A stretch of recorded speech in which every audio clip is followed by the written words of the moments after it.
Point ಅಲ್ಲಿ ಸಿಕ್ಕಿದ್ದು ಒಂದೆರಡು ಮೂಳೆಗಳಲ್ಲ, 7-8 ಮೂಳೆಗಳು ಸಿಕ್ಕಿರುವ ಬಗ್ಗೆ TV9 ಗೆ ಮಾಹಿತಿ ಸಿಕ್ಕಿದೆ. ನೋಡಿ, ಇದುವರೆಗೂ ಕೂಡ ನಾವು ಅನ್ಕೊಂಡಿದ್ವಿ ಒಂದೆರಡು ಮೂಳೆ ಅಂತ, ಆದ್ರೆ ಒಂದೆರಡಲ್ಲ 7-8 ಮೂಳೆಗಳು ಸಿಕ್ಕಿರುವ ಬಗ್ಗೆ ಈಗ ಸದ್ಯ ಮಾಹಿತಿ ಸಿಗ್ತಾ ಇರುವಂತದ್ದು.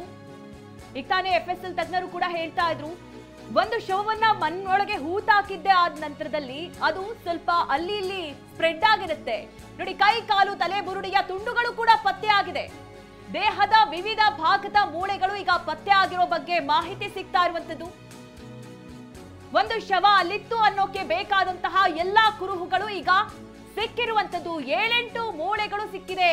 ಕೈ ಮಾತ್ರವಲ್ಲ, ಕಾಲು ತಲೆಬುರುಡೆಯ ತುಂಡುಗಳು ಕೂಡ ಪತ್ತೆ ಆಗಿರೋದು ಈಗ ಗೊತ್ತಾಗ್ತಾ ಇರುವಂತಹ ವಿಚಾರ. ಮೊದಲನೇದಾಗಿ ಒಂದೆರಡು ಮೂಳೆಗಳು ಸಿಕ್ತು, ಕೈನ ಮೂಳೆಗಳು ಅಂತ ಹೇಳಲಾಗ್ತಾ ಇತ್ತು. ಅಲ್ಲಿದ್ದಂತಹ FSL ಅಧಿಕಾರಿಗಳು ಅದು ಪುರುಷನ ಮೂಳೆ ಇರಬಹುದು ಅಂತ ಲೆಕ್ಕಾಚಾರ ಹಾಕಿದ್ರು.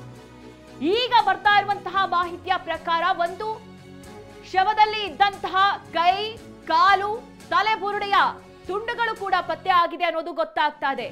ಅಂದ್ರೆ ಅಲ್ಲಿ ಒಂದು ಶವವನ್ನ ಹೂತಾಕಲಾಗಿತ್ತು.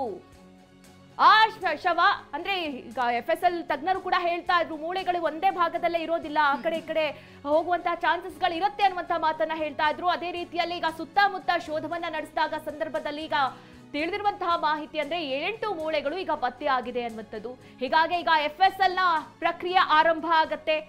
FSL ಟೀಮ್ ಆ ಮೂಳೆ ಯಾರದ್ದು, ಯಾವ ಏಜ್ನವರದ್ದು, ಹೇಗೆ ಈ ಮರಣ ಆಯ್ತು ಅನ್ನುವಂತಹ ಕುರಿತಂತೆ ತನಿಖೆ ನಡೆಯುತ್ತೆ.